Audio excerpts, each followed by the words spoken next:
And welcome to the latest anime news for the week ending December 26th, 2020. Let's get into it, but a bit of a different setup than usual, different lighting, so we're just going to move on and make it work. That is kind of the way of it. And let us start with this. Let's see here. That's right. Perhaps unsurprisingly, there is not a whole lot of major news this week, but we still got some interesting stories to cover. First up, Tokyo-based VR company Diverse, as in VR, has announced the launch of a new mixed media project called Vertical Rise, which aims to include VR crossovers along with the more traditional aspects of multimedia franchises. The company explains in the press release, quote, with an eye on multifaceted development, we will be discussing with producers of various media, such as novels, comics, and animations, to develop a mixed media product, end quote, with the goal, quote again, to create new content that allows users to actually experience the narrative world through VR by crossing over between the real VR content and the story, end quote. The project's original story is provided by manga author Rin Kokuyo of Recovery of an MMO Junkie. There we go. It is set in the near future where VR technology has developed and become mainstream and follows a high school boy who wishes to become a VR artist. He lends a VR headset to a classmate who, very active and successful in athletics and other real life pursuits, doesn't seem like the type to get into VR, but when she enters the VR world, they get caught up in a big incident at the intersection between the real world and the virtual. Big shock there. And they will witness the moment when VR becomes more than just fiction, excuse me, and changes the real world. Vertical Rise. So, not a particularly shocking concept, I don't think, in terms of the story, but always curious to see how media will converge, right? Well, if they Just, do it just VR reminds me thing- of SAO. That's the first thing that came to mind. I'm like, oh, VR world set up. But if they do it like in was it multifaceted media, so they're going to put this VR story into a VR. I just see a whole bunch of people just running, screaming into walls with the big ocular things on their faces. Yeah. So just, Accidentally and smashing then into the whole things. project Oh, just wow. going, let's try this out, crash it. It's an interesting question, I don't know. It sounds like the same thing. but that's the thing, though. I feel like VR has gotten to a point now where it's become like an established niche. It's not. It used to be basically only for like researchers and like really fringe hobbyists. Now there's enough people out there where like it can support a significant number of like stories and games and so forth. But it's certainly not mainstream. So I'm wondering if this can kind of help pull it a little bit further along. I can't imagine people being like, "Ooh, VR anime thing. I better buy a VR headset." Yeah. Go buy but- Oculus and right now get into it. But it's like any technology, right? It's rarely one thing. It's usually I've heard this and I've heard that, I've heard that, I heard that. Now it's time. So Well, just to give you kind of the concept of it, I think in time, it while it's niche now, I think in time that it'll be a regular thing. Oh yeah, you like anime, you watch manga, or you read manga, and there's the VR content, blah blah blah, and it'll just be an and thing. Yeah. But just to give you an idea, just was it a year and a half, 2 years ago, when my theater did Diary of Anne Frank, we actually had I think I mentioned this before, we had actually VR connection to the actual museum in Amsterdam. And cool. so you could take a virtual tour of the actual home that to walk through it, and of course you do the things where you hand and you click on the thing and the book opens and stuff like that. But now they're talking about maybe okay, here's an entire storyline, story arc. You like anime, maybe there's this thing that you're going to get into it. So there is some traction to it, I guess. Absolutely. A little bit. See what happens there. And this is also, a time when I remember actually Becca had a couple of friends over, and they played. There's a VR Fate Stay Night or Fate experience where you go in and you have and a Fate character will be in there and walks around and talks to you a little bit, and you can have tea with Saber or whatever. And for them, they're like, oh, this is really cool, getting to spend time with an anime character, if you will. very lovingly rendered. Obviously, there are the Hatsune Miku VR concerts, which are a big deal. And then was it Half-Life Alyx came out this year, and people are it's a VR game in the Half-Life universe that a lot of people consider to be like their best game of the year. And so VR is kind of getting there, where I feel like there are enough experience for people to go, okay, this is no longer just a gimmick. Who knows? Well, obviously, like we always say, you're launching this project, you're doing this VR thing. There's money. They're not doing it out of the kindness of their hearts. This thing is generating cash. Yep. Right. You might have Elon Musk behind it throwing money at it, being like, no, do this thing, and then then people will come. Maybe so. Maybe somebody behind it is bankrolling this, but if it's not, these people are finding something that is a cash generating venture, and they're going to make money at this. So yep. And what that thing is going to be is VR pachinko. Yes. Exactly, because it'll avoid all those rules and regulations about the mechanical gambling. There we machine, go. because it'll all be virtual. Yep. What they really need to do is VR Genshin Impact. Oh God. See, and then you make all the money. Then it'll truly be SAO, and I'll never see you guys again. Exactly. Yeah. We'll just be us sitting in chairs. Yep, running around to that. Hooked up to all the feeding tubes and everything else. Yep. Gotta hit level 60. All right, moving on. Let's see here. So, this is the thing. There we go. If you're in our Discord or in the online Gundam fandom at large, you may have seen last week's video of the grand unveiling of the life-size moving Gundam statue in Yokohama. The Gundam.info website announced on Monday that the magnificent model has officially been recognized with 2 Guinness World Records. Unsurprisingly, the record for the largest mobile Gundam, and also the record for the largest mobile humanoid robot. The Gundam Factory Yokohama held a ceremony last week to celebrate both records. Global Challenge representative Yasuo Miyakawa commented, quote, "Thank you so much for this. I never would have imagined that we would get a Guinness World Record in my life.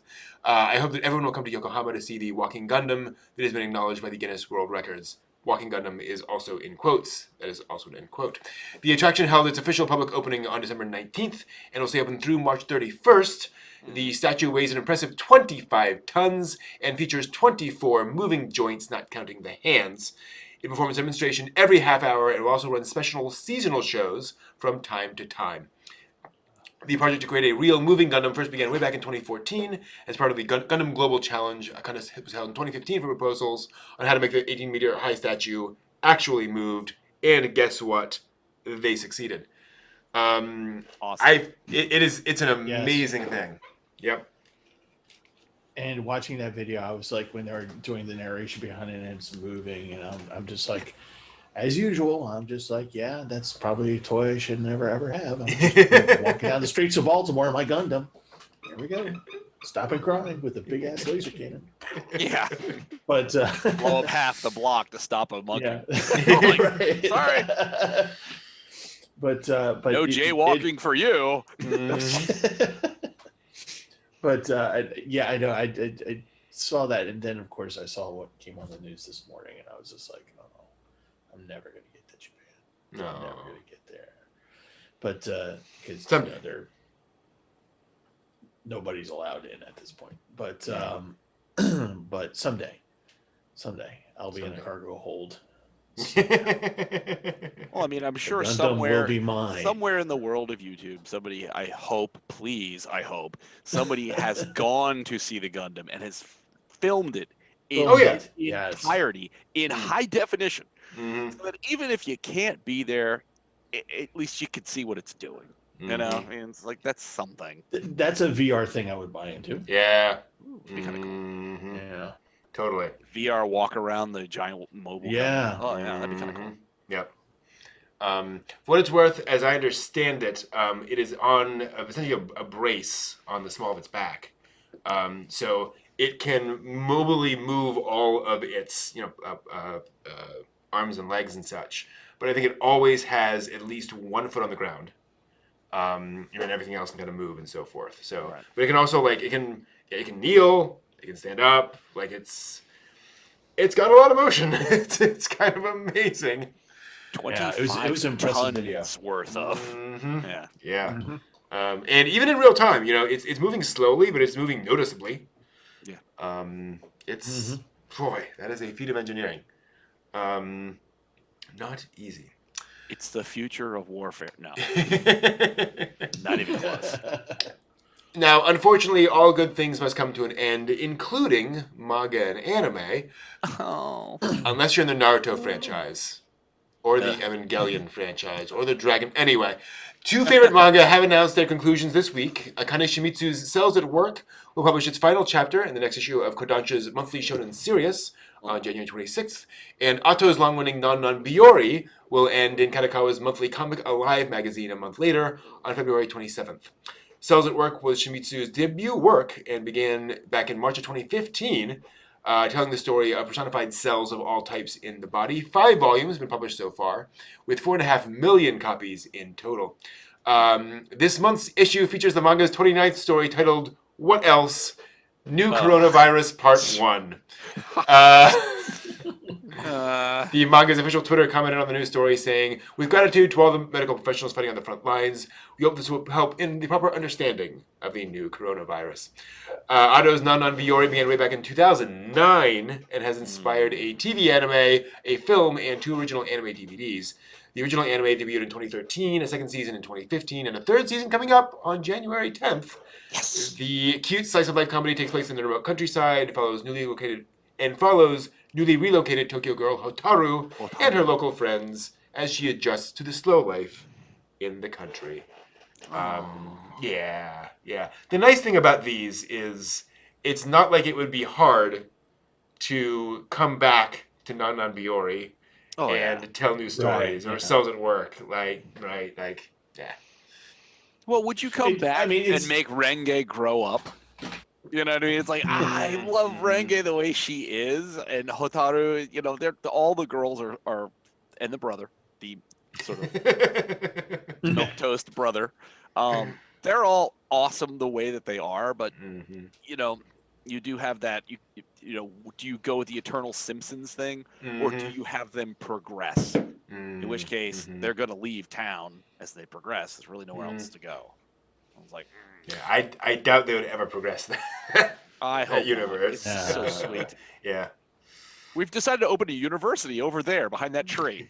So now you all can go from high school to over there. Sweet. It'll be an eternal summer. Oh. And Cells at Work is just awesome. Yeah. It's can't beat Platelet John. Yeah. The manga may end, but I have a feeling that there'll be plenty of just holiday issue. Yeah. Summer issue. That's a great point. That other thing, and that, I think it's just going to transform into another media. That's all. Yeah. Or, another format. Those and ONAs, or OVAs and stuff. Yeah, and I don't think anyone's going to age. Nope. I think they got the formula right. Yeah.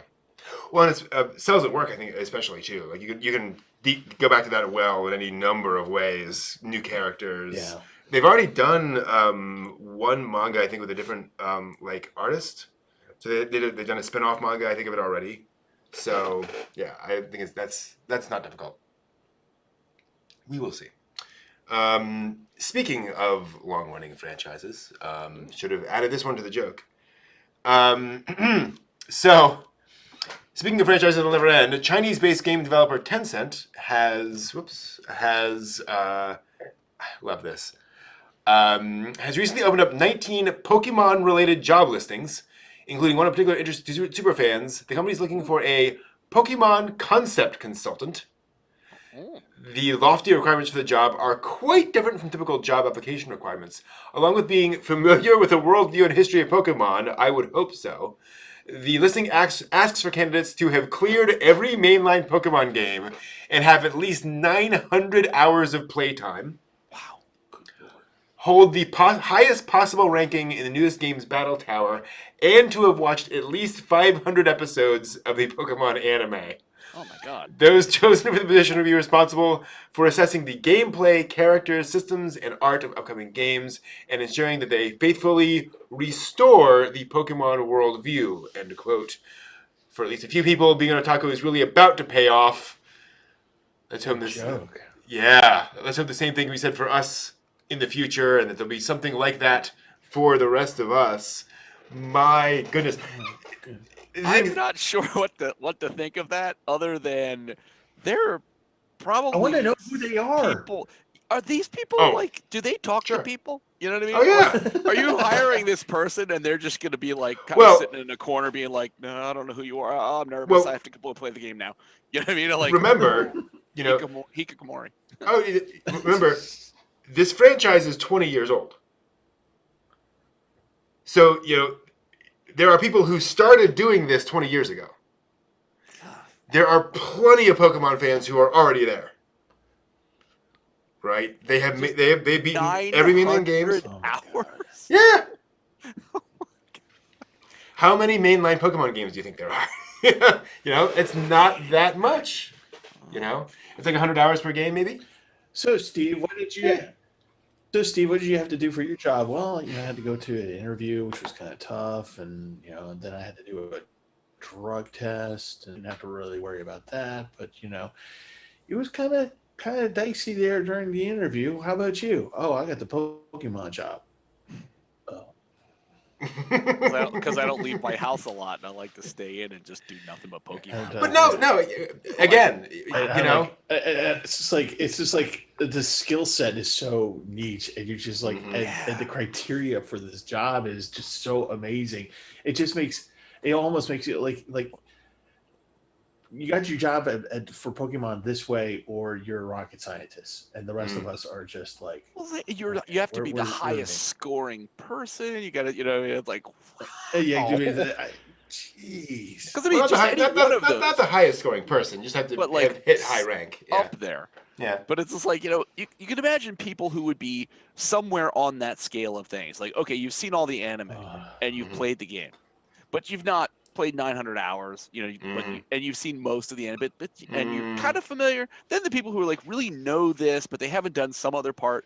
You're talking an all-rounder, a person that has obviously been absorbed into the Poke world so incredibly that they're great at the games, that they're fully versed in all the media associated with Pokemon. It's like that's got to be a hell of a person to find. Yep. But this is the thing. You see it now. The person shows up and they go, "Oh, that's a great cosplay of Pikachu." What do you mean cosplay? I am. I am Pikachu. Look at it this way, though. Tencent, for those who don't know, is the biggest video game developer in China. They got the Pokemon contract. They're gonna sell Pokemon to 1 billion people. Yep. What is the bar for that? Yep. What is the bar that Nintendo or the Pokemon company, set for that? It's like, no, you can't just get somebody who's seen an episode here or there. Like, this had better work, because can you imagine how much they paid for that license? Yeah. All the money. All the money. And then some. So whatever they release, like, if that doesn't work out, that's going to be real bad. So yeah, I imagine they're like, let's. And also, I mean, I think it's like any job, application. That's what they're looking for, and they'll get applicants. And if you've watched 450 episodes, that's not going to disqualify you, right? Like, I'm sure you could substitute whatever. college credit somehow. Right, exactly, yeah. Say, if you have a PhD in Pokemon, then you probably are qualified. Because here's the thing: there are 23 seasons of the Pokemon anime. Good Lord. At 50-ish episodes per season. So there's, That's an awful lot of Pokemon. So they're not even asking you to watch like half of it, to be clear. They're asking you to watch maybe half or so of all the X and Pokemon TV episodes, much less the 29,000 movies they made. Wow. Gosh, yeah. So I wonder if my qualification of having one of my places I worked at, the Cellars, being at a bar, that my chest was routinely a place for Pokemon Go people to come to. Like, Oh yeah. No, sir, can you please stand still? Why am I standing still? You got a whatchamacallit Pokemon on your chest. What? Just hold still. Okay. That's a little weird. That definitely It was a little helps. weird considering that these are it's a bar and a liquor store, so kids are coming in with their phones and like, sir, can you please hold still? And I'm like having beers in my hand trying to serve, going, why are you not 21? Yeah. Why are you in here? Damn kids, get out of There's here. a Pokemon on your chest. What are you saying to me? Stop drinking the cough syrup. That was a time. I have stories of Pokemon Go. Boy.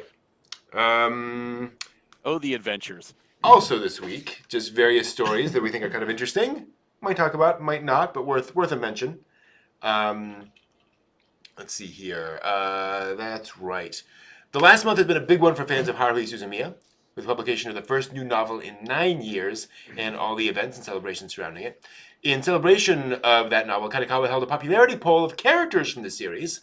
The online general election of Haruhi Suzumiya was held from November 10th to November 30th and allowed fans to vote for one character per day, each vote counting for 10 points. Despite the series being all about her, Haruhi herself did not top the ranking but came in second place. In first place with 168,010 points is the expressionless but always adorable alien Yuki Nagato. Haruhi is behind her with 114,000 points. After Haruhi comes Kyon in third, then Itsuki Koizumi in fourth, Sasaki in fifth, Tsuruya-san in sixth, and Mikuru Asahina all the way down the bottom in seventh. Wow.